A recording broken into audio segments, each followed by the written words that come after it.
Bon, il est 14h05. Je ne sais pas combien nous sommes, parce que je suis sur mon petit écran du coup maintenant. Mais en tout cas, je suis ravie d'être avec vous aujourd'hui. Juste pour vous présenter un peu le déroulé de notre discussion, je vais commencer par présenter rapidement le collectif IDEMI Africa. Et puis ensuite, on aura à peu près 1 heure d'échange avec Cécile. Et à la fin, du coup, vous pourriez aussi lui poser des questions, sachant que j'ai beaucoup de questions. Donc, on essaiera, en tout cas, j'essaierai de faire au plus vite pour que vous Mhm. puissiez aussi échanger avec elle. Voilà, donc merci à tous d'être avec nous. Je me présente, je suis Sinatou Saka, je suis journaliste et je suis donc membre du collectif IDEMI Africa, collectif qui a été lancé en 2017-2018. Il y a quelques membres qui sont présents parmi nous aujourd'hui. Donc le collectif a pour mission en tout cas de rendre les langues africaines plus visibles sur Internet. On est parti du constat selon lequel 80% du contenu existant sur Internet existe dans 10 langues occidentales et donc 10 langues des pays les plus riches.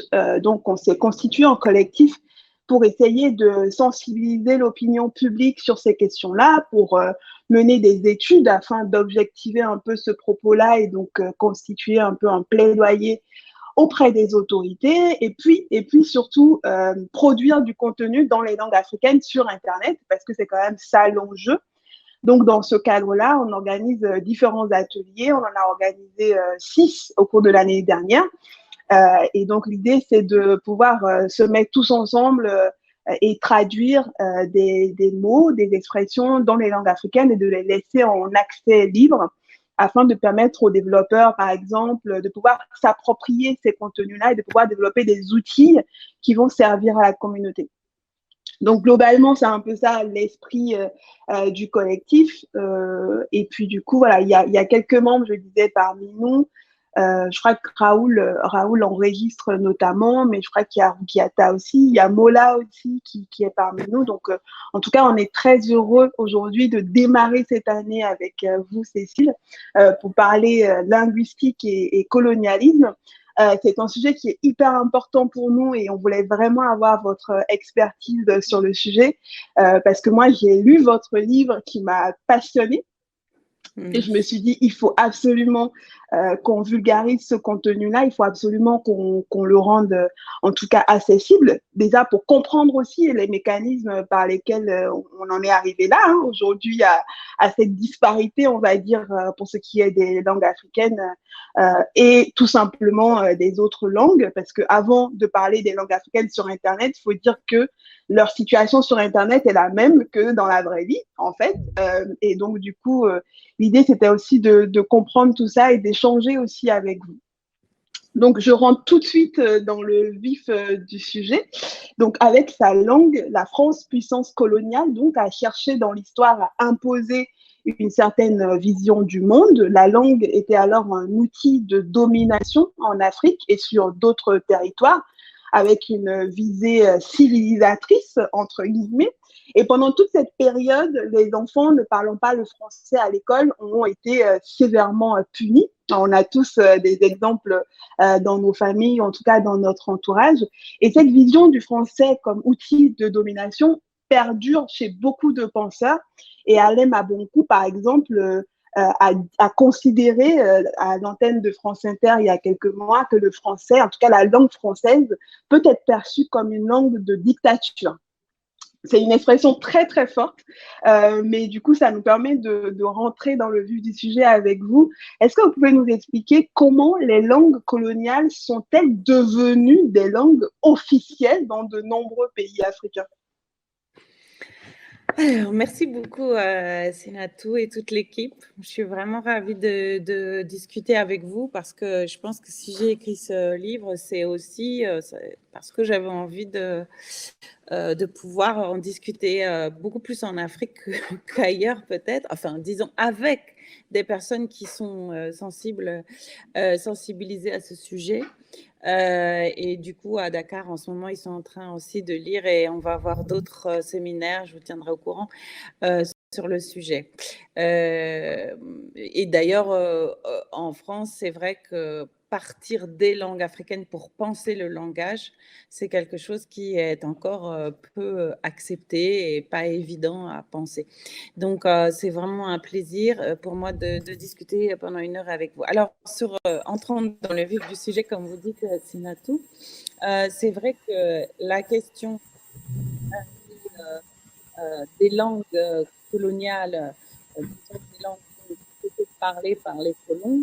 Je parlais essentiellement, moi, plus de ce que je connais du cas du français, puisque moi, j'ai travaillé longtemps au Mali, en fait. C'est surtout là que j'ai travaillé sur ce qu'on appelle les imaginaires linguistiques et la manière avec laquelle, au départ, c'était un terme d'Anne-Marie Houdbin, avec laquelle les personnes se représentent justement toutes ces langues. Et c'est ça qui nous permet de comprendre comment ça fonctionne. C'est avec les gens, avec de longues discussions, enquêtes, etc., que ça peut émerger. Et donc, ces langues, eh bien, elles sont arrivées avec les colons, avec les personnes qui les parlent. Et bien évidemment, il ne s'agit pas d'être manichéen au sens où il y a bien sûr, je viens de finir les livres de certains auteurs en ce moment très à la mode et qui ont gagné des prix Goncourt et autres. Et là, je viens de finir celui de David Diop. Et c'est vrai que, bien évidemment, il y a des histoires singulières, il y a toujours des choses particulières dont il faut tenir compte. Mais par contre, structurellement, il y a quand même l'imposition très rapidement, d'une part, par des politiques linguistiques au départ implicites, c'est-à-dire on impose effectivement une langue, mais ce qui m'intéresse, c'est surtout de voir comment une hiérarchisation s'impose, c'est-à-dire comment on va déjà, bien évidemment avant en France, considérer qu'il y a des langues qui sont meilleures que d'autres. Et comment, de fait, on va tenter, et c'est ce qui a été fait en France avant, et pendant la colonisation, mais après, toujours, ça a été quelque chose de parallèle.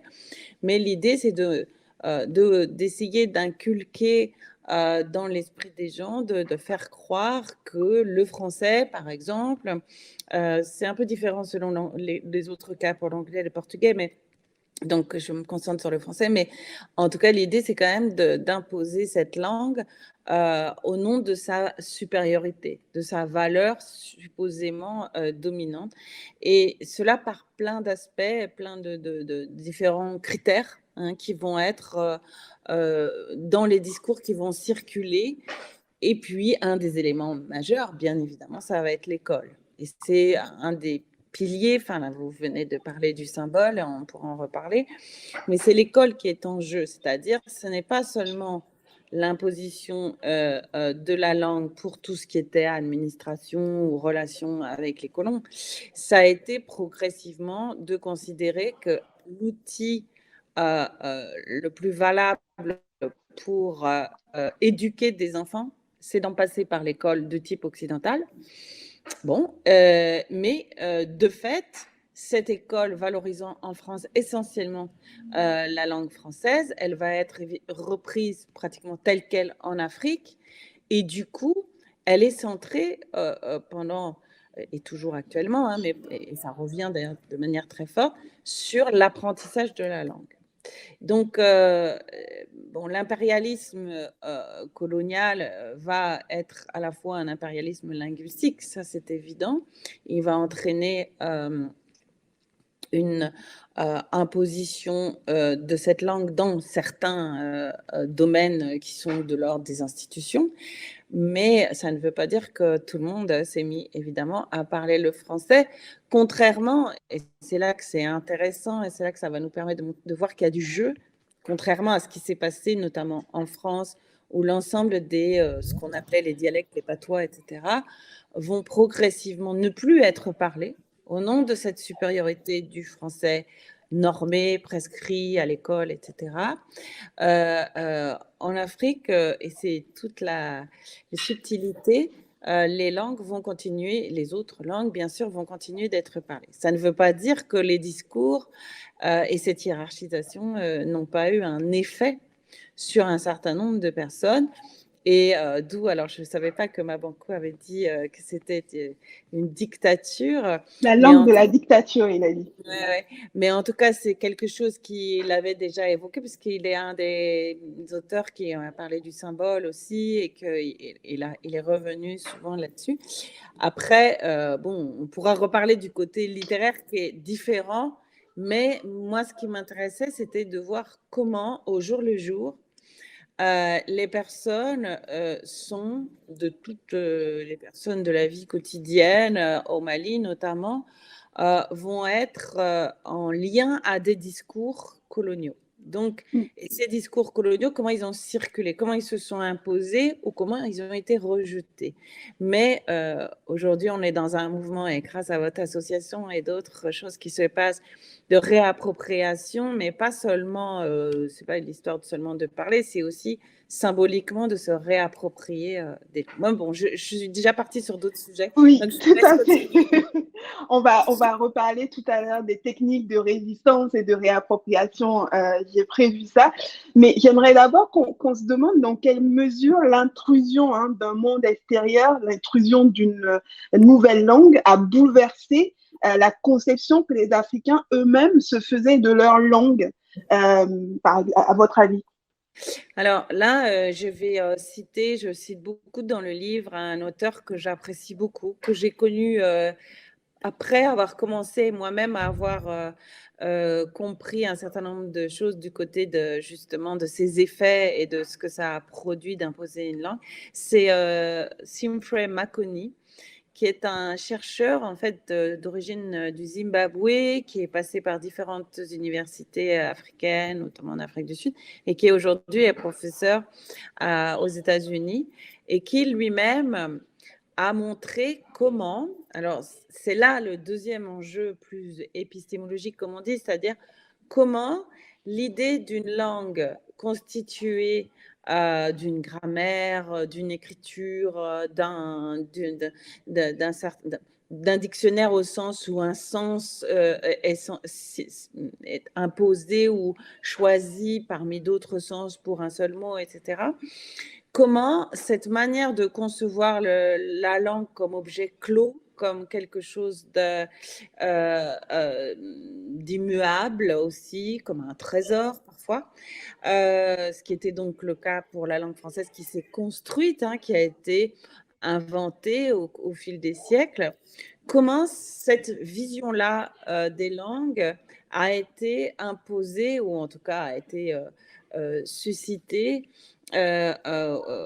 pour les langues africaines. C'est-à-dire que la conception de la langue comme objet clos, selon Makoni, et moi on n'est pas historien, ce sont des intuitions, parce que évidemment on ne sait pas exactement tout de ce qui existait avant la colonisation, mais l'idée c'est de montrer que cette vision-là du langage comme une langue, comme un objet, comme quelque chose qui est à fixer, n'existait pas avant la colonisation, ou en tout cas probablement pas de cette manière.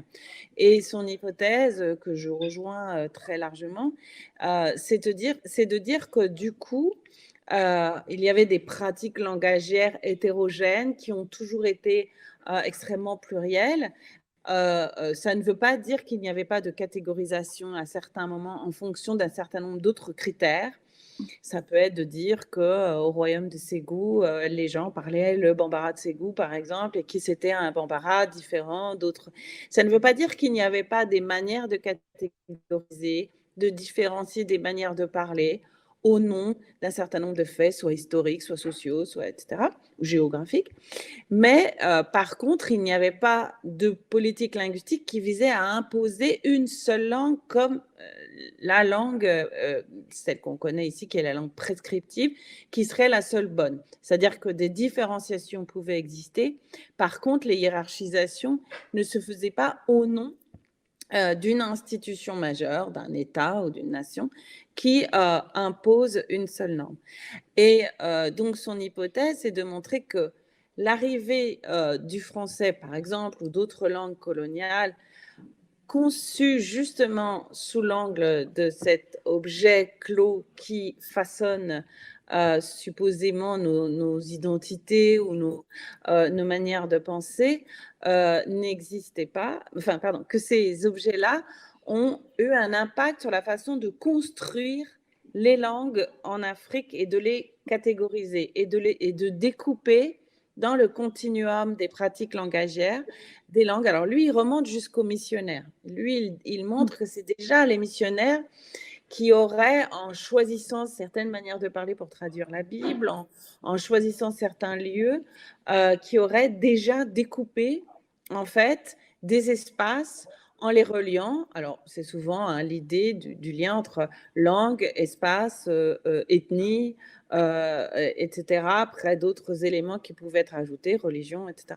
Bon, et donc, l'idée, c'est de montrer qu'en lien à ce que, par exemple, Mbokolo et Amsel avaient montré pour l'ethnie, comment les colons avaient construit des espaces ethniques. Ce n'est pas qu'ils n'existaient pas à l'époque, mais en tout cas, ils étaient beaucoup moins importants du point de vue institutionnel. Comment, en focalisant sur ces espaces, finalement, on imposait une autre manière de voir. Alors, moi, je ne vais pas parler de la politique, ce n'est pas mon domaine, mais en tout cas, du point de vue linguistique, ça impose une manière d'associer, si vous voulez, un groupe supposément homogène à une langue, et ça, on le voit très bien avec Delafosse qui le fait, ou un dialecte, puisqu'on reverra ça, mais c'est le terme dialecte qui va être utilisé et qui va rester pour toujours garder la hiérarchisation.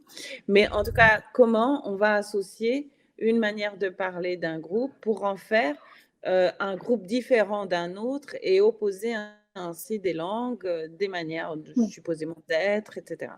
Tout ça parce qu'à l'époque aussi, n'oublions pas, il y avait tout un type une manière de représenter les langues comme des objets qui étaient censés introduire une vision du monde. Et donc, l'idée, c'est de voir, tel groupe n'a pas la même vision du monde que tel autre, parce qu'il ne parle pas la même langue, etc. Et donc, derrière, il y a tout un tas de discours qui n'étaient pas encore celui des linguistes à l'époque, mais des philologues, notamment allemands, et qui va être donc transmis en Afrique pour essayer de recoller encore et de reprendre, si vous voulez, de redissocier des groupes de manière assez aléatoire. Ce que vous décrivez là, en gros, c'est clairement que la notion de bonne langue n'existe pas, en fait, pour les langues africaines. Il y a toujours eu, depuis tous les temps, en tout cas, différentes façons de parler les langues africaines. C'est bien ça, hein? En tout cas, moi, ce que j'ai observé depuis 20-30 ans, que ce soit au Mali ou ensuite un petit peu au Cap-Vert, je travaillais, bon, même si c'est différent, mais en tout cas pour le Mali, ce qui était très clair, c'est que je n'avais jamais, dans les discussions, dans les observations que je faisais, ce qu'on appelle des normes prescriptives, c'est-à-dire de dire à un enfant, il ne faut pas parler comme ça, ou on ne dit pas ça. Ou, vous voyez toutes ces phrases qu'on entend en France très souvent quand on voit les parents qui éduquent leurs enfants au nom d'une norme prescrite. Ça ne veut pas dire que les parents au Mali n'aidaient pas leurs enfants s'ils se trompaient dans des manières de parler. Après, ça ne veut pas dire qu'il n'y a pas de hiérarchisation parfois. Bien sûr, moi j'avais des parents, par exemple, entre Peul, Bambara, Tamashek, il y a des hiérarchies que les gens font. Alors souvent, ils les calquent sur des hiérarchies, et ça c'est ce que je montre dans le livre, des hiérarchies qui sont liées à des critères coloniaux. Mais enfin, ça ne veut pas dire qu'il n'y en a pas. Par contre, il n'y en a pas au nom de la prescription, c'est-à-dire qu'une langue serait meilleure qu'une autre ou qu'une manière de parler serait meilleure qu'une autre. Ça peut être au nom d'autres, évidemment. Ça peut arriver qu'il y ait des personnes, mais ce qui est quand même plus largement le cas, c'est cette grande labilité, c'est le fait que quand quelqu'un se déplace dans le nord du Mali, il apprend la langue ou ce qui est parlé là pour des raisons tout à fait pragmatiques. Souvent, les gens ne se posent pas la question. Oui, je suis là, j'apprends la langue des gens qui sont là. Et donc, du coup, il y a tout un rapport peut-être à la dimension des relations, des contextes d'interaction, le fait que quand quelqu'un parle une autre langue, c'est comme si quelqu'un faisait, je sais pas, portait d'autres habits, où on essaye de s'adapter sans cesse à autrui, et donc on n'est pas dans un rejet, jamais ou très rarement, d'une langue, quoi. Bon, après, voilà, c'est complexe, il ne s'agit pas de généraliser, mais en tout cas, ce qui est sûr, c'est que la dimension euh, politique visant à faire d'une langue, la langue de la nation, de l'État, etc., n'existait pas. Ça, c'est sûr, ça n'existait pas. Du coup, il n'y avait pas de discours politique sur les langues de la même manière. Et, voilà. Revenons un peu à l'école, parce que l'école, c'est important, vous l'avez souligné dès le début. Quel était le rôle des enseignants concrètement et des pédagogues dans la redéfinition des savoirs linguistiques et quels en étaient alors à ce moment-là les enjeux? Alors, en fait, il y a plusieurs phases. Bon, moi, je ne suis pas historienne, donc je m'appuie sur des ouvrages, notamment de Etienne Smith et de Céline Labian, excusez-moi, j'écorche son nom à chaque fois, qui traitent de ces questions, parce qu'il y a eu plusieurs phases. En fait, il y a eu d'abord la question de savoir en quelle langue on enseignait, la place de l'arabe aussi, en tout cas pour les colons qui étaient au départ plutôt dans la zone d'Afrique de l'Ouest, Sénégal, etc. Enfin, c'est surtout au Sénégal qu'ils font leurs enquêtes. Et du coup, la question a été de savoir de quelle manière, effectivement, on allait enseigner aux enfants. Et quels enfants? Parce qu'au départ, ça a toujours été finalement une petite minorité.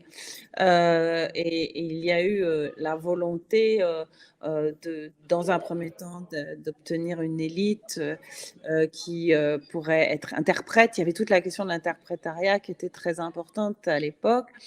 Mais il y a aussi beaucoup de colons qui ont appris les langues africaines, ou certaines, bien évidemment, enfin, une ou deux. Il y en a qui sont devenus des linguistes comme Delafosse et qui se sont passionnés pour les langues africaines. Donc, à l'école, il y a eu différentes manières d'aborder la question du langage et du savoir, et notamment quand les enseignants, les instituteurs sont devenus majoritairement des Africains eux-mêmes. Il y a eu toute une réflexion intéressante pour savoir s'il s'agissait d'avoir le même type d'enseignement que celui qu'on avait en France, ou bien est-ce qu'on adaptait à ce qu'on a appelé l'adaptation. Enfin bon, tout ça, c'est bien décrit aussi par les historiens. L'adaptation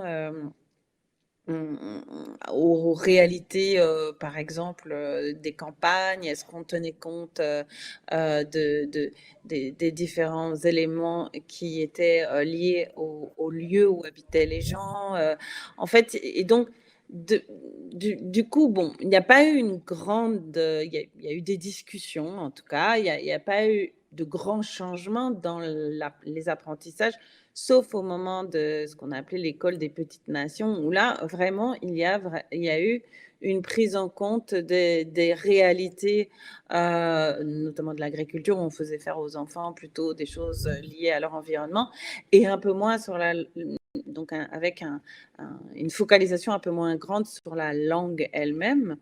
Mais voilà, aujourd'hui, on voit bien quand on connaît les écoles, au Mali, moi j'en ai visité beaucoup aussi, et que finalement, même s'il y a il y a eu des adaptations, il y a eu des changements, il y a eu des manières un petit peu plus souples de concevoir le français en Afrique. Il y a eu tout ce débat autour du français d'Afrique, toute cette question, est-ce qu'on intègre des expressions particulières, etc. Bon. Mais il n'empêche que le français reste la langue de l'école. Les expérimentations sont restées la plupart du temps au stade d'expérimentation. Et cela va entraîner une grande déperdition scolaire, ça tout le monde le sait, pour une grande partie des enfants, à cause du français.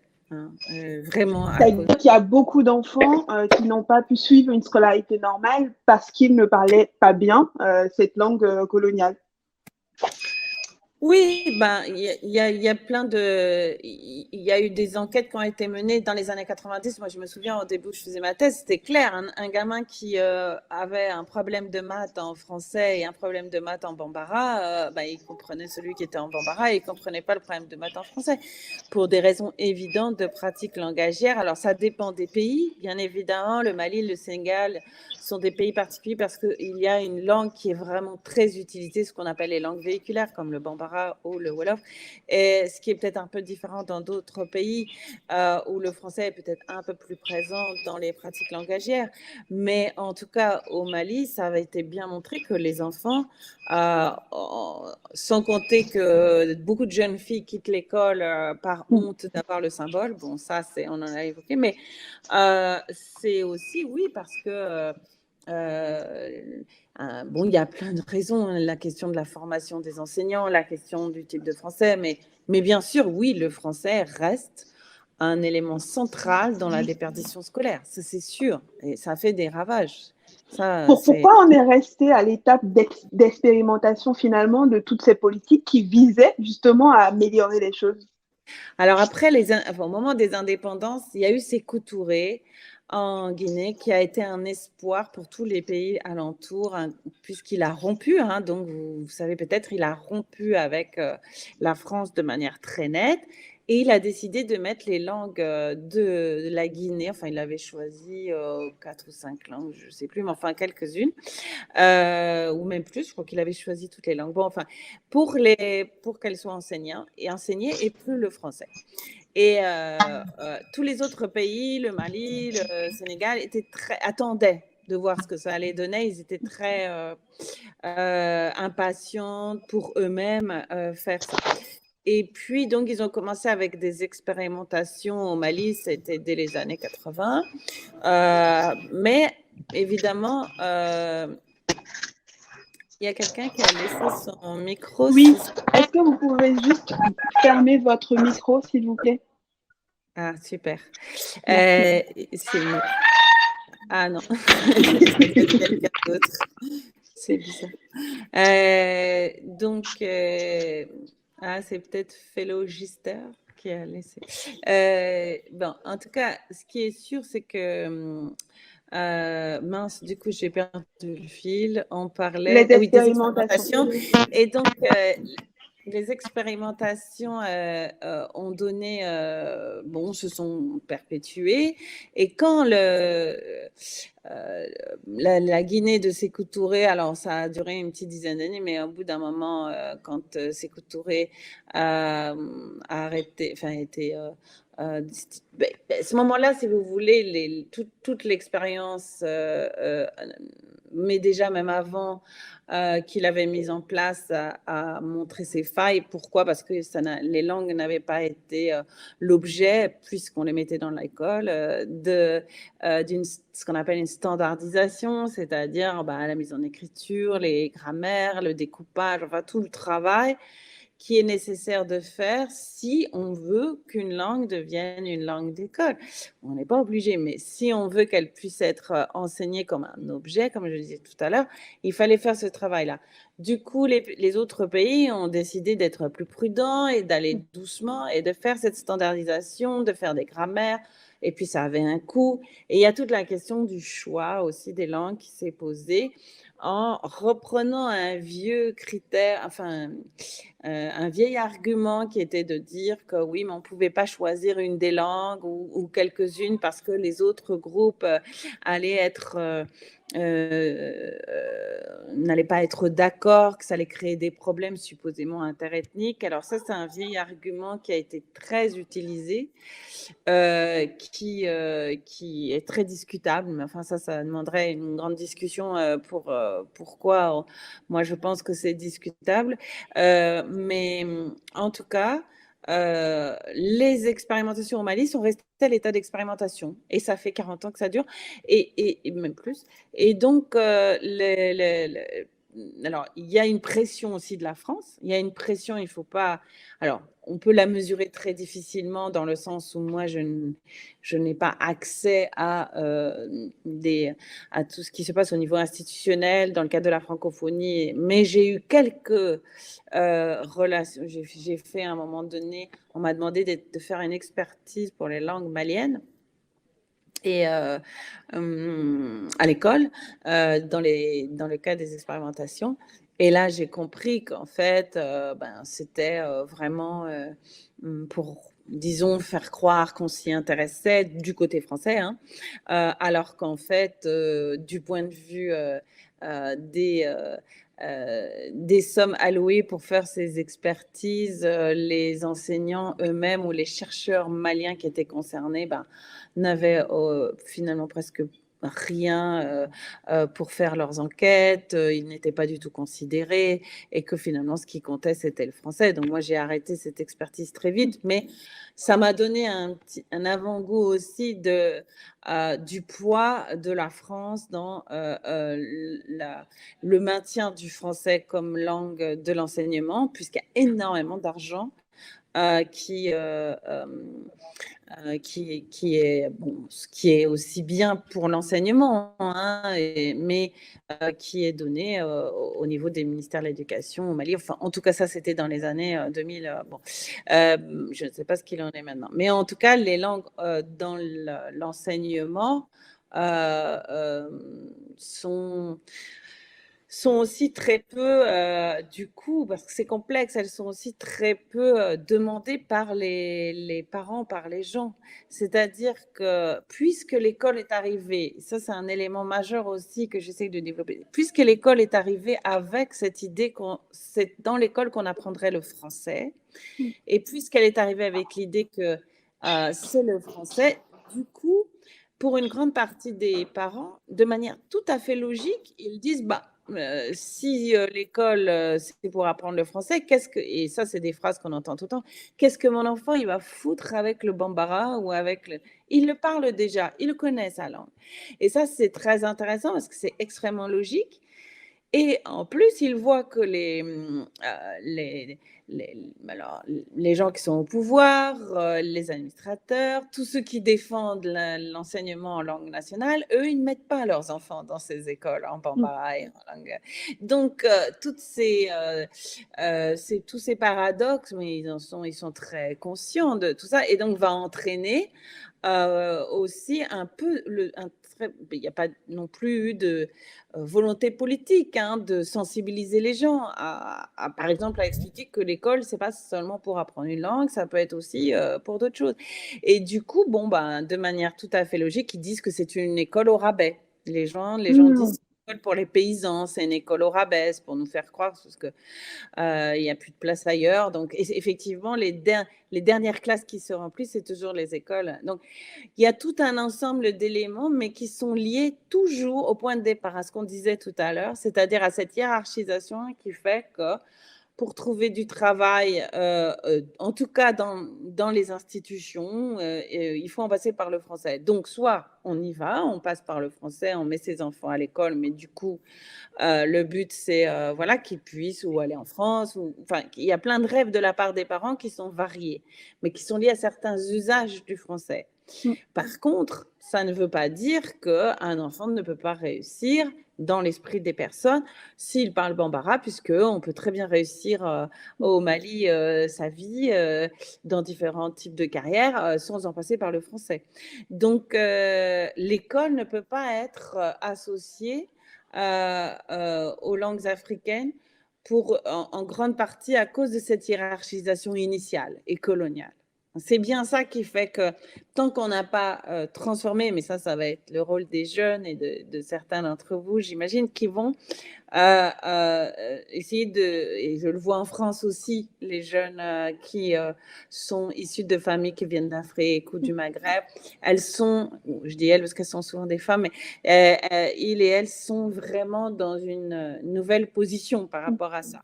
Mais c'est très récent. Pendant longtemps, cette idée que pour réussir ou pour penser, il faut en passer par le français, c'est resté quand même quelque chose de très présent. Puis il y a eu Senghor. C'est hyper intéressant on pourrait en parler très longtemps, mais ce que je retiens, c'est que vraiment ces débris coloniaux, hein, si on peut les appeler comme ça, ont encore aujourd'hui impacté nos mentalités et du coup, il y a même, c'est ce que vous décriviez, hein, quand les parents considèrent que c'est de l'école au rabais, quand on va à l'école pour apprendre nos langues, alors que c'est nos langues. Moi, il y a une question qui me taraude souvent, c'est pourquoi on dit que les langues majoritaires, que le français, en tout cas, a un bastion en Afrique, alors qu'on sait très bien que la majorité des gens sur le continent restent locuteurs de leur langue et que le français reste la langue des capitales, de l'école, de l'administration, des élites. La majorité des gens, ils continuent de parler leur langue, mais pourquoi on persiste, ou en tout cas on a ce discours qui est régulier de dire que le français, c'est la langue la plus parlée dans certains pays, en tout cas d'Afrique. Ça, c'est parce que ils veulent comptabiliser les gens qui défendent la francophonie veulent comptabiliser le plus de monde et que donc ils continuent à vouloir faire croire qu'en Afrique les gens parlent le français. Comme je le dis tout le temps, il suffit de sortir mais même à Bamako. Déjà à Bamako par exemple. C'est bon parce que justement tout le monde parle le bambara ou presque, mais des consorts de Bamako, on a énormément de gens qui n'ont pas du tout besoin du français, qui ne le parlent pas. Alors pourquoi le on que vous dites, il faudrait le préciser, qui dit quoi, mais effectivement, il y a toute cette idéologie coloniale qui persiste en voulant continuer à faire croire que les langues africaines sont des dialectes, qu'elles ne sont pas des vraies langues, etc. Moi, c'est tout le temps, on me le dit tout le temps, quand je dis que je parle au bambara ou autre. Et de fait, ça, c'est aussi une manière de continuer à considérer les langues africaines comme dévaluées par rapport au français. Et puis après, bon, c'est toute l'entreprise de la francophonie, ça je le décris un peu plus précisément dans le livre, toute l'entreprise économique de la francophonie qui disait dans les années 90, enfin les tenants de la francophonie disaient dans les années 90, tout va se jouer en Afrique, c'était leur grand truc contre l'anglais. Bon, voilà, l'Afrique, c'était juste une espèce de terrain sur lequel deux grandes puissances allaient se... Donc, c'est évident qu'il faut arrêter avec ce discours. Et, par contre, ce qui manque, en fait, c'est une sociolinguistique, justement, qui soit... Enfin, ou des gens qui travaillent en linguistique de manière... c'est ça, la sociolinguistique, c'est-à-dire de montrer, par exemple, que... moi, c'est ce que j'ai fait par rapport aux représentations imaginaires linguistiques, comment les gens parlaient une langue. Mais il faudrait aussi faire des enquêtes sur la réalité des pratiques, par exemple, pour montrer ça, pour montrer que non, le français, et que même les personnes qui vont à l'école et qui peuvent le parler à l'école, peuvent ne plus du tout le parler en dehors de l'école. Ça, c'est quelque chose qui est tout à fait banal, parce que il peut y avoir un désir d'une autre langue. Et ça, on parlait tout à l'heure des écrivains, c'est le cas de beaucoup d'écrivains. C'est-à-dire que, bien évidemment, il ne s'agit pas de dire il ne s'agit pas d'enlever le français de quoi que ce soit. C'est juste que c'est un élément parmi d'autres et qu'on peut avoir envie d'écrire parce qu'on a appris à écrire en français, d'avoir continué ou de travailler ou qui est journaliste. Bon, ça fait partie de ce qu'on appelle du répertoire linguistique. Il ne s'agit pas de dire que ça n'a pas d'intérêt, mais par contre, ce qui est important, c'est oui, de montrer que les langues africaines, ça devrait être fait depuis longtemps, sont des langues comme les autres, qu'elles ont été du coup, oui, forgées de la même manière que le français a été forgé. Elles ont été construites, on a créé des grammaires, comme toute langue, pas plus ni moins.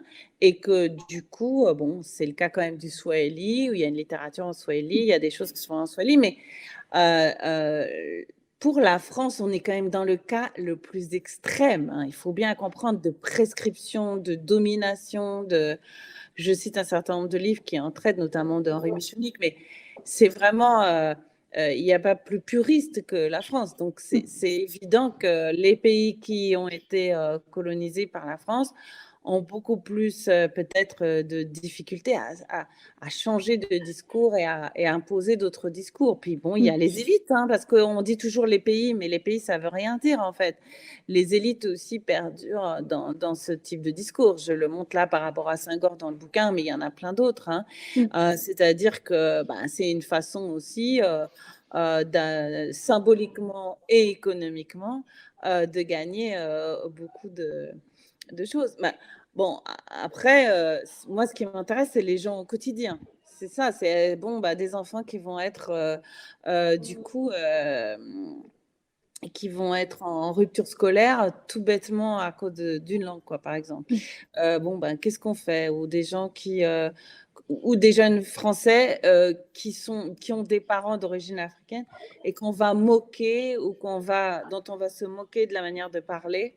J'ai une étudiante, là je fais la pub, mais une doctorante qui s'appelle Suzy Teleb, qui est d'origine camerounaise, qui a fait une très belle thèse sur la whiteisation. Elle, vous pourriez l'inviter, tiens, ça vous plairait. Merci beaucoup. Parler comme un blanc. Ah, j'ai déjà dépassé le temps, pardon. Non, pas de souci. J'étais en train de vous remercier par rapport à votre étudiante. D'accord, pardon. Donc, je veux bien prendre ces références plus tard pour l'inviter avec Vin. Whiteiser les gens de Paris, des Camerounais de Paris qui disent que dans certains cas, c'est bien de parler comme un blanc, mais qui vont whiteiser selon l'intérêt qu'ils peuvent en retirer. C'est un très beau travail. Elle est aux États-Unis maintenant, Suzy Telep, et vraiment ça, je pense que c'est des gens comme ça qui ça pourra vous intéresser. Super. Alors, dans l'optique d'intégrer les langues dans le système scolaire, il y a certains acteurs qui estiment qu'il n'y aurait jamais assez d'enseignants dans les langues africaines pour en faire des LV2, par exemple.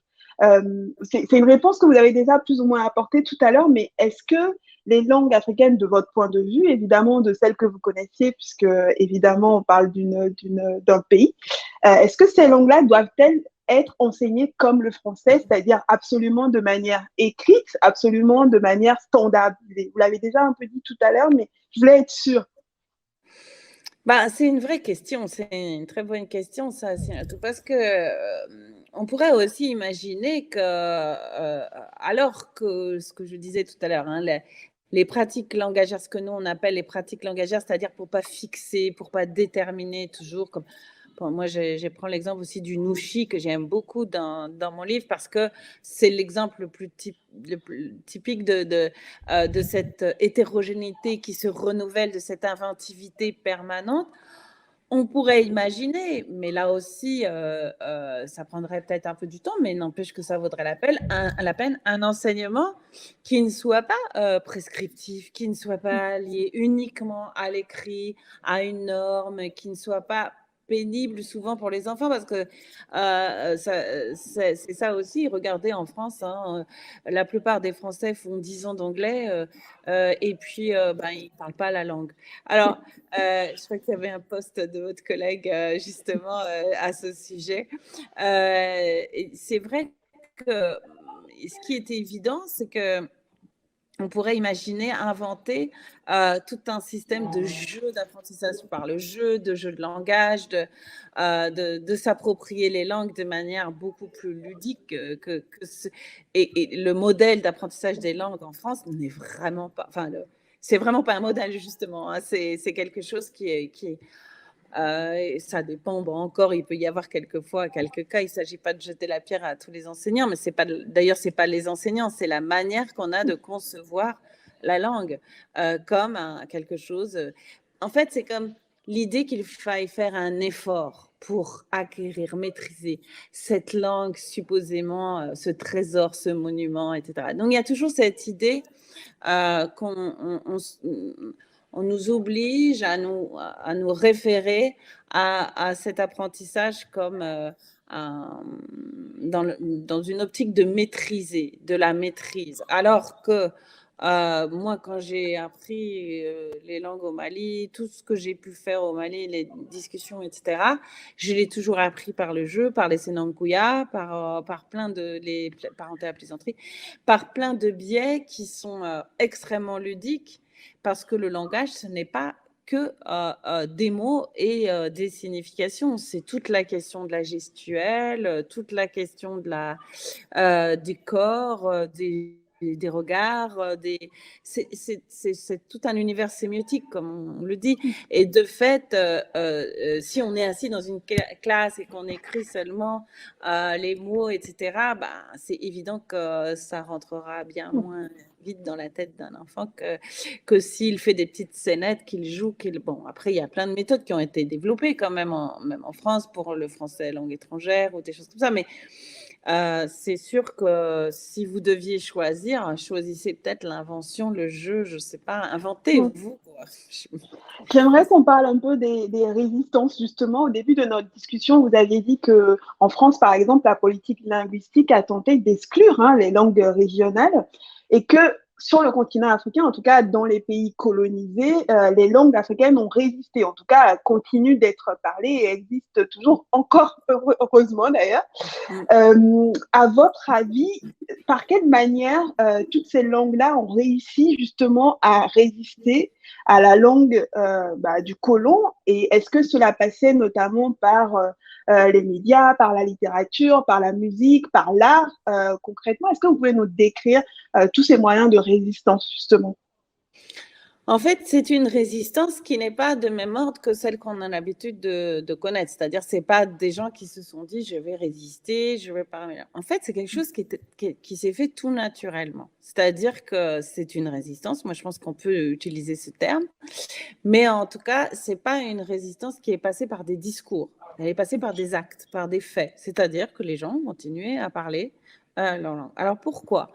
Ben, il y a plusieurs raisons, et puis je ne les connais sûrement pas toutes. Mais ce qui est sûr, c'est que d'abord, la présence des Français et l'imposition du français n'a pas touché. Alors, je ne sais plus quel est le pourcentage, mais il est très faible, il n'a pas touché tout le monde.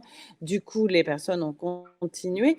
Alors, d'une certaine manière, c'est pour ça qu'on peut dire qu'il y a résistance, c'est-à-dire que ce sont des moyens. Moi, je l'ai vu ça au Cap-Vert en travaillant sur le bateau qui est le créole capverdien, où on voit que c'était une manière aussi de ne pas se faire entendre par d'autres. Ça, c'est ce qu'on appelle la fonction cryptique qui peut jouer quand même dans certains cas où parler d'une manière à soi, ça évite aussi de se faire comprendre des colons, des religieux. Enfin, ça permet de garder une dignité, de garder aussi des liens avec les gens. Enfin bon, ça. Et puis, donc, les langues coloniales n'ont pas été aussi présentes que ça dans tous les endroits. Et puis, elles ont été, je pense, et c'est ce qu'on disait tout à l'heure, imposées d'une manière qui fait que autant les pratiques langagières en Afrique sont de l'ordre de la vie, on passe de l'une à l'autre, on joue, on peut parler 4-5 langues dans la même journée. Et donc, c'est quelque chose qui est d'une grande labilité, d'une grande liberté. Alors là, on pourrait faire un lien à la psychanalyse, parce qu'en ce moment, je travaille un peu là-dessus, mais sur ce que dit Lacan aussi de la langue en un seul mot, qui est une sorte de jouissance, de dire de se sentir libre et de jouer tout le temps avec, de manière libre, avec tout un tas de manières de parler, qui fait que ça c'est très important pour tout le monde. Et que cette langue qui arrive par l'école, qui arrive par les colons, donc qui arrive quand même par des personnes qui viennent vous imposer, vous prendre vos terres, vous imposer des manières de faire, vous faire tout ce que vous savez pendant la colonisation, vous mettre en esclavage, etc. Bon, on n'a pas forcément, on peut le comprendre, envie de tout à fait parler cette langue. Et que ces moments où il peut y avoir désir de la langue, c'est pour ça que dans le livre de Sartre, c'est intéressant parce que c'est compliqué, c'est ces moments où on va avoir la nécessité ou le désir d'aller ailleurs parce que ça va déboucher sur quelque chose d'autre, d'aller ailleurs, d'aller en France par exemple ou d'autres. Mais c'est pas quelque chose de commun en tout cas, et d'ailleurs ça fait rupture, il le décrit bien ça entre les deux frères dans son livre. Bon, mais du coup, c'est vrai que Je me suis un petit peu perdue. Je ne sais plus quelle était la question, Sinatou, mais C'était résistance, justement. Ouais, c'est ça. Donc, oui, c'est des résistances qui sont à différents niveaux, quoi. Mais qui montrent à quel point on a beau proposer un schéma où une langue serait la meilleure, les gens ne sont pas dupes. Et c'est ce qui fait toute la richesse et la force aussi des personnes, même si ou supposément parce qu'elle n'aurait pas fait d'études, elle n'aurait pas conscience de ça. Et ce qui est tout l'inverse, c'est qu'on n'a pas besoin de faire des études et connaître le français pour comprendre les rapports de pouvoir, les rapports de force qui sont toujours là et on est capable de les analyser et de justement éviter de trop entrer. Alors, il y a des personnes, je le dis dans mon livre à un moment, des directeurs d'école qui va dire ah nos langues c'est bon pour faire la cuisine et pour danser, oui il va essayer sauf que il dit les gens qui disent ce sont des dialectes, mais ils ne peuvent pas le dire autrement qu'en français. En bambara il n'y a pas l'équivalent à l'opposition langue dialecte. Je ne sais pas dans toutes les langues africaines, je l'ai jamais entendu. Il y a que en arabe, il y a Darija et Fusha, mais sinon, c'est bien la preuve que c'est une opposition qui vient vraiment du français et de la colonisation et qui a pour but de faire croire qu'il y a des vraies langues et des langues qui ne le seraient pas. Mais donc, il y a quelques personnes qui ont été influencées, mais la plupart ont résisté. Juste avant de prendre les questions du public, il y a une toute dernière question qui sans doute est très large. Comment lutter aujourd'hui contre ces représentations qui érigent en tout cas le français comme langue, la meilleure langue, ou en tout cas comment dépasser les blocages aujourd'hui? Alors ça, c'est une question presque politique. Moi, je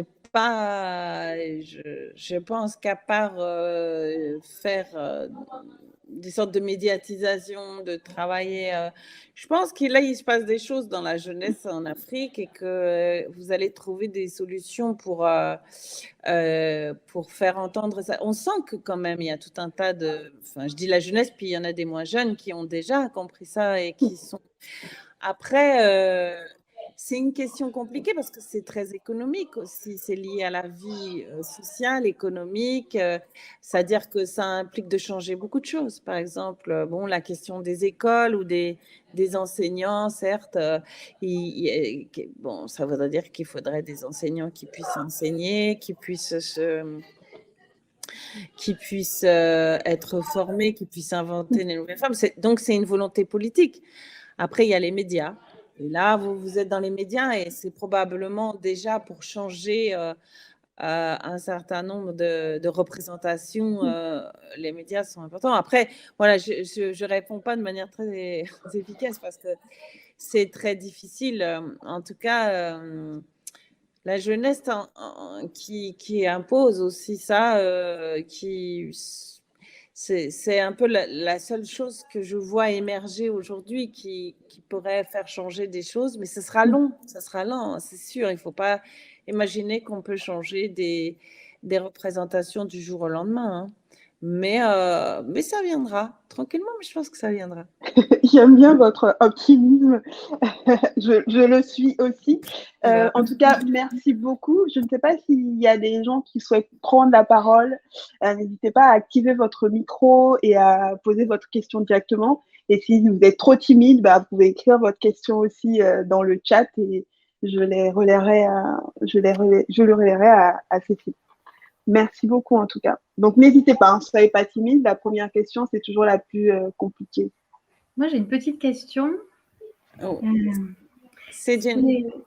Alors oui, juste pour poser les questions, je me suis mal présentée tout à l'heure parce qu'en général à IDEMI, quand on se présente, on donne son prénom et on dit la langue qu'on parle, juste comme ça. Donc moi, je parle Yoruba et Fon du Bénin. Donc juste la personne qui parle, qu'elle donne son prénom et la langue qu'elle parle ou dont elle est proche en tout cas. Voilà.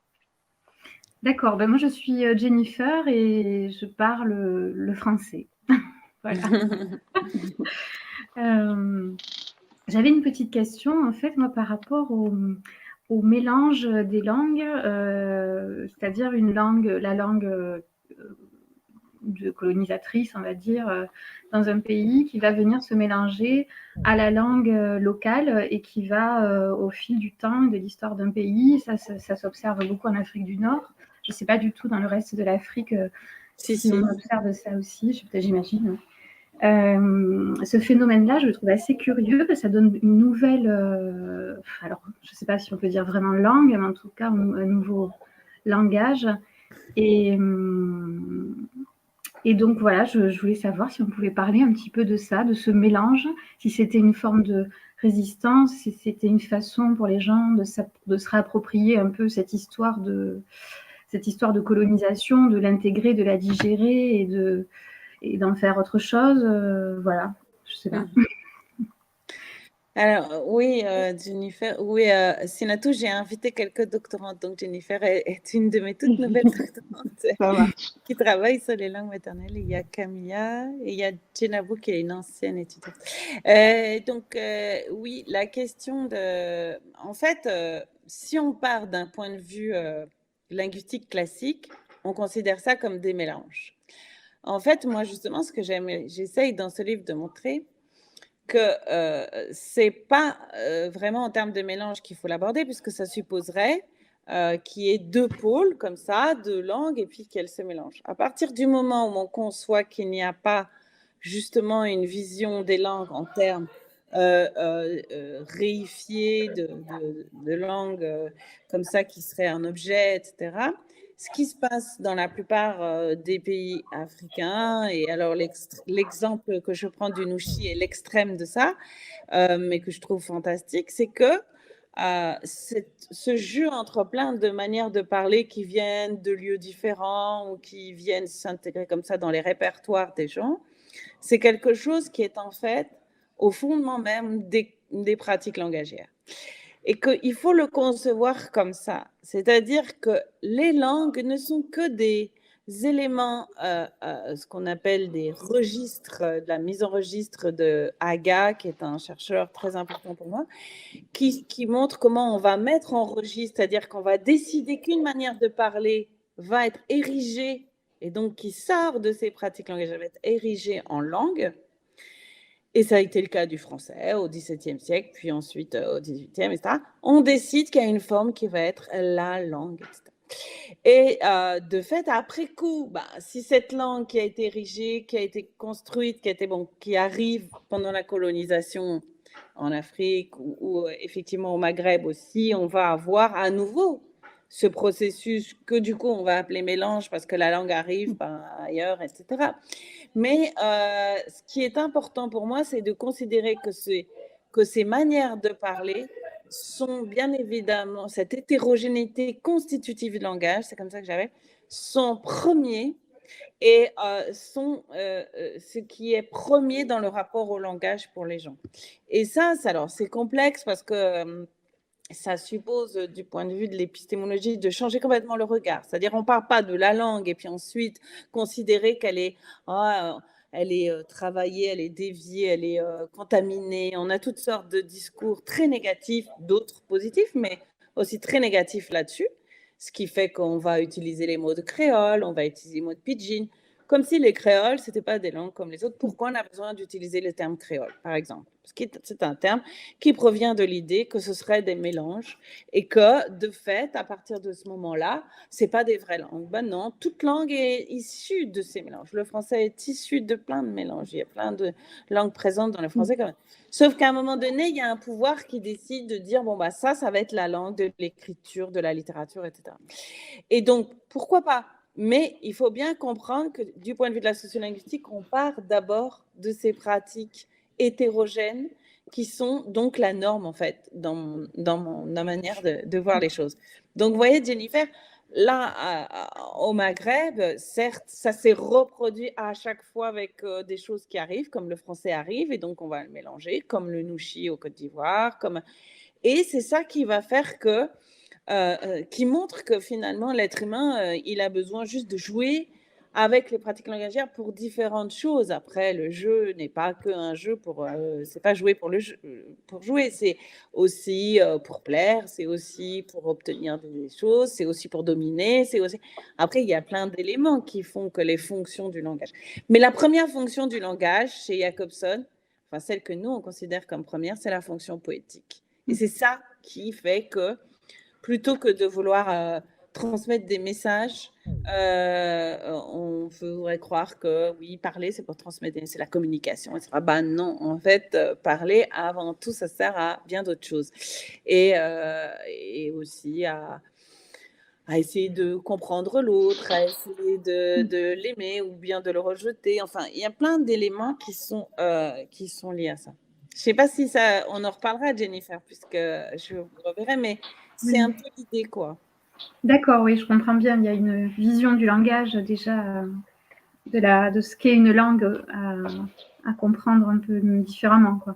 Oui, voilà. L'idée, c'est de renverser un peu les choses. Et vous qui êtes dans une pratique artistique, ça peut être intéressant, je pense, pour les artistes, s'il y en a ici dans la salle, mais de voir aussi que c'est ce que font souvent les artistes, en fait, et même les écrivains africains. Enfin, je parle de pas mal d'écrivains africains qui ont justement joué et déconstruit le français Bon, on les connaît, c'est des exemples assez classiques, le Nkrumah et autres. Moi, mon sujet de maîtrise en Master 1, c'était autour des livres de Massamako Diabaté. C'était un auteur qui, justement, utilisait beaucoup d'expressions du malinké dans son écriture et qui jouait avec ça.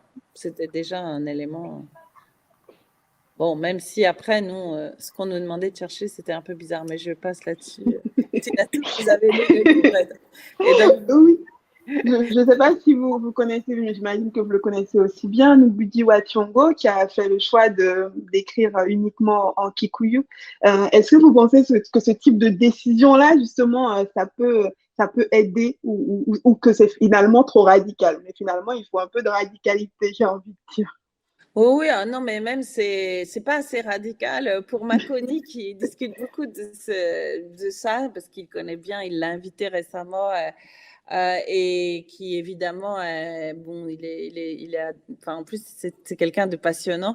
Mais Makoni dit que ça ne suffit pas dans le sens où, même si, bien sûr, c'est important, de montrer de manière un peu radicale qu'on peut écrire. Là, j'ai vu que quelqu'un traduisait Marx dans une langue africaine, je ne sais plus laquelle, mais bon, bah, c'est super.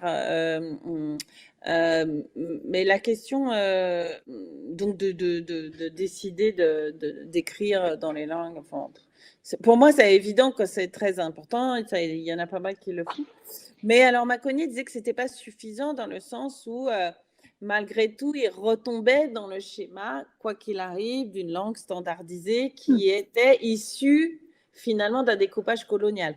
Bon, alors, c'est vrai que si on est sociolinguiste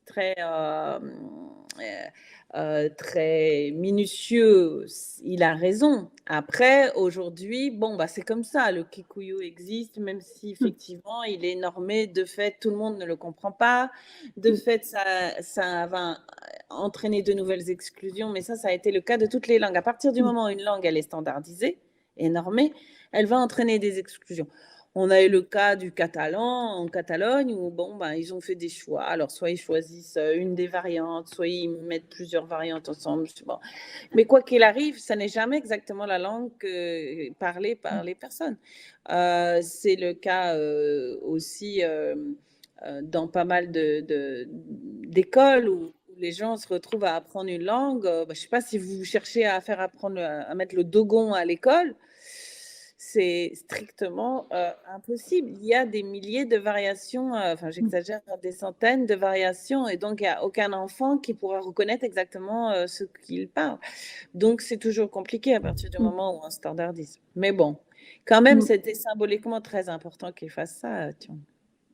Je ne sais pas si on a d'autres questions, donc n'hésitez pas, hein, vous pouvez lever la main aussi et prendre la parole. Moi, j'ai une question encore. Je sais pas, je pense que c'est un espace que vous étudiez peut-être peu. crois qu'il y a quelqu'un qui a levé la parole, qui a levé la main. Donc, que cette personne n'hésite pas à prendre la parole avant que je pose ma question. Non, c'est un commentaire, je crois, donc vous pouvez y aller. Ouais. Ok. Alors, nous, en fait, on est un collectif, comme je disais au début, on accorde une large place aux langues africaines en ligne. C'est notre espace, en tout cas, de jeu, justement. Et comment Internet, à votre avis, même si j'imagine que ce n'est pas un espace que vous étudiez précisément, mais comment Internet reproduit les inégalités de langue, justement? Ben, déjà parce que vous l'avez sûrement remarqué si vous faites ce travail-là, c'est qu'il y a une très faible visibilité des langues autres que les langues qui sont considérées comme les langues de communication supposément. Par exemple, déjà dans l'université, nous maintenant, on nous oblige, c'est devenu, enfin bon, moi je suis trop vieille maintenant pour être complètement concernée, même si ça me gêne pas du tout d'apprendre l'anglais. Enfin, je parle anglais, je peux communiquer en anglais.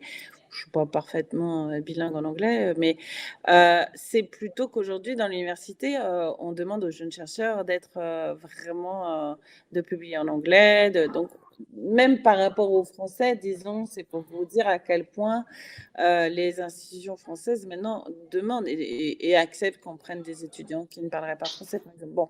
Donc, on voit bien que ça se réduit au niveau des choix de langue. Le chinois, le mandarin ou d'autres langues de Chine sont peut-être aussi valorisé actuellement. Est-ce qu'en Afrique, je ne sais pas où ça en est. Je sais qu'il y avait eu un investissement très fort de la part des Chinois avec les instituts Confucius, etc. Bon, donc on voit bien que ça se polarise toujours. Là, c'est du pur Bourdieu, quoi, sur le marché des langues. Les langues qui vont être les plus symboliquement et économiquement payantes vont rester.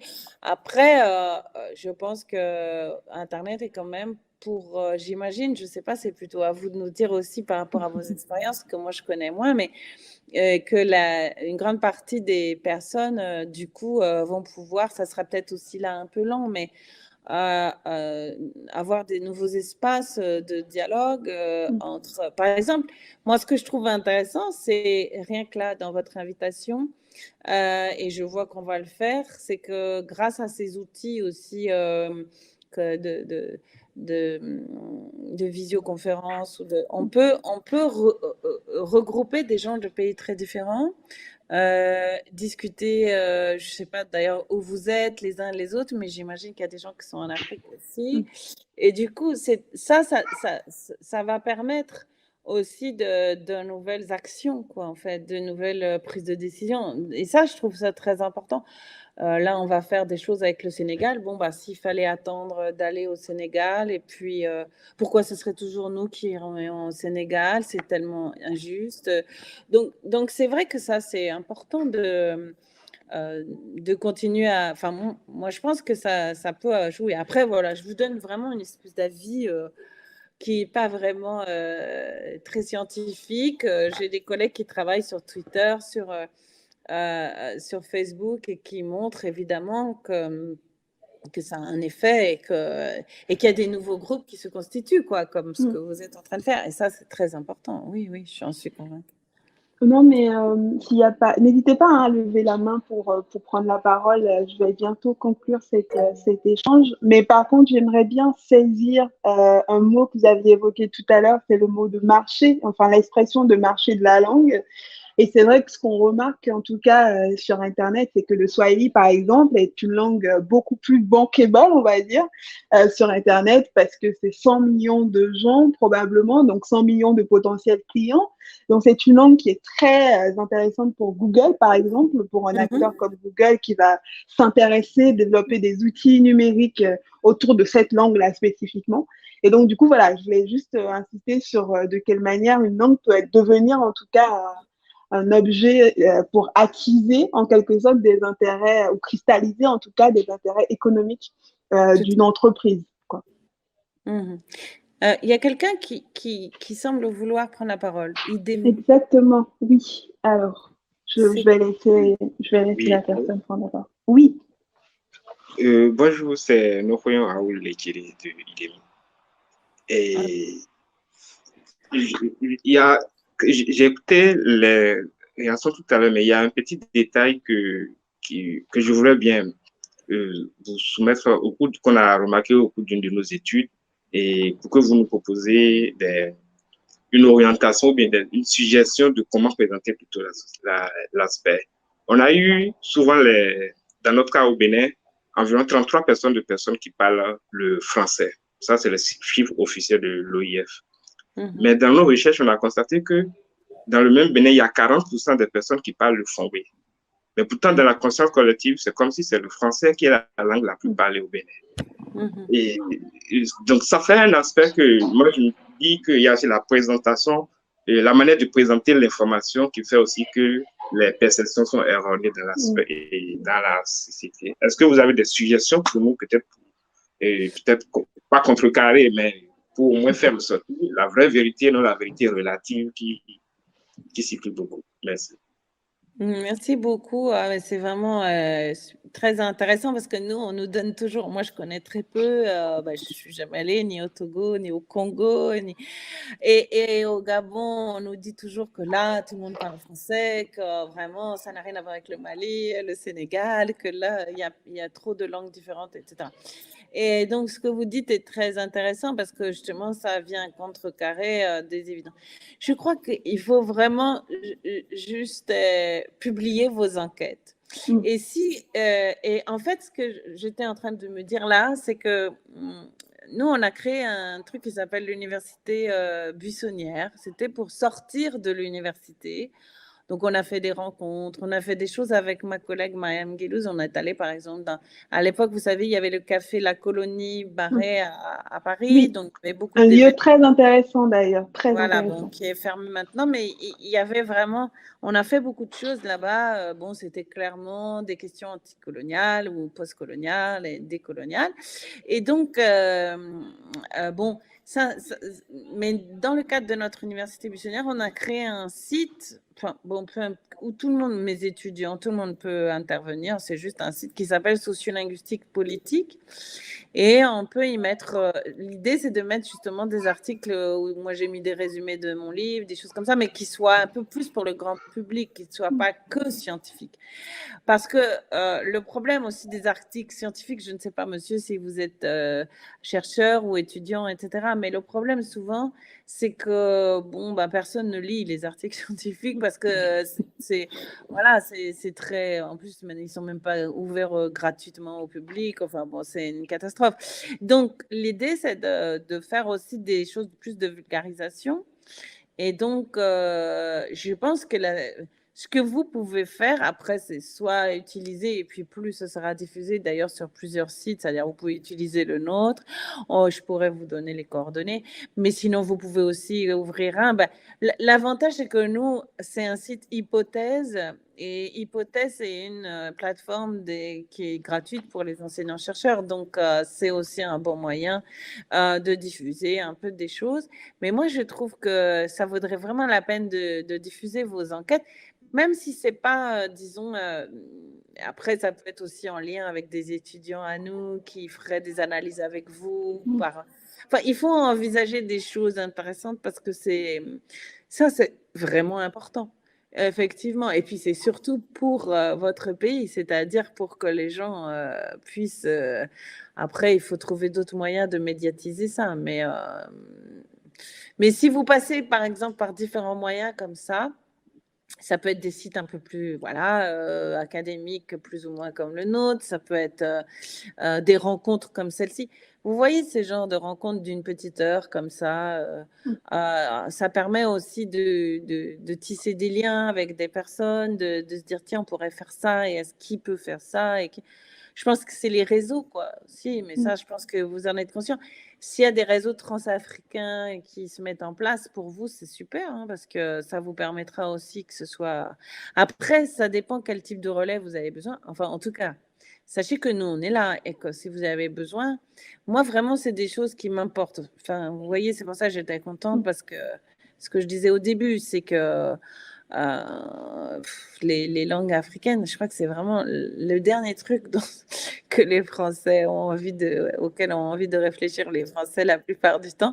Donc, par contre, je pense qu'en Afrique, oui, c'est quelque chose de très important et que les gens, finalement, se réapproprient.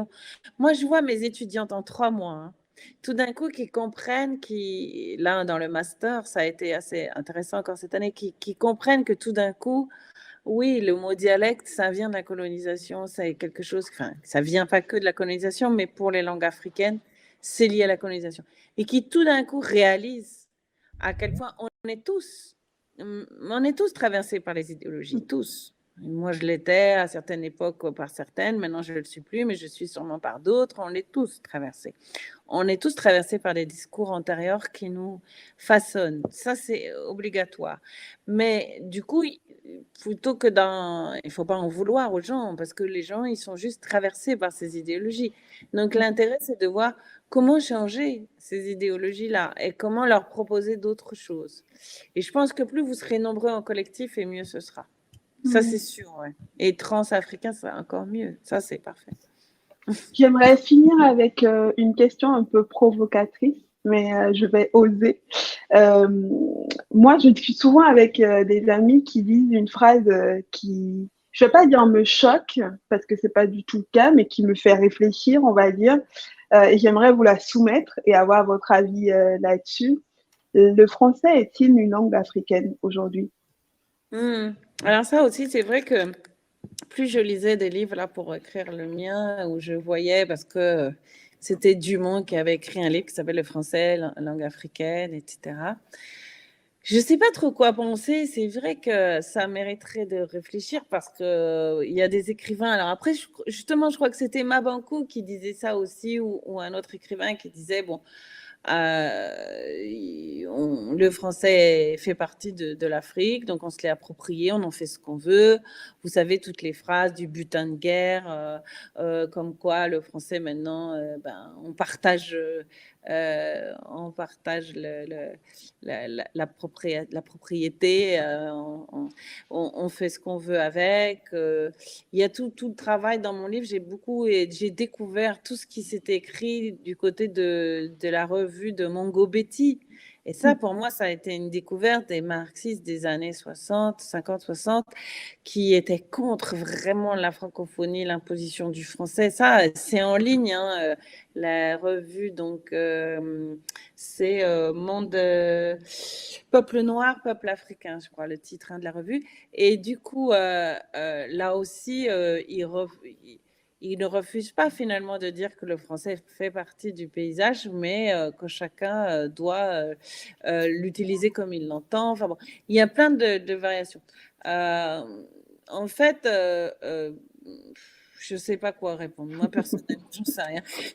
Je veux dire, je me demande d'ailleurs, est-ce que c'est la bonne question finalement de se poser cette question? Il y a du français qui est là. Bon, la question, c'est quel français plutôt? Est-ce que le français normé, prescriptif de l'école doit continuer, mais en France comme en Afrique d'ailleurs, à être imposé et à entraîner des hiérarchisations et puis avoir des effets extrêmement négatifs sur les enfants, mais même en France, hein.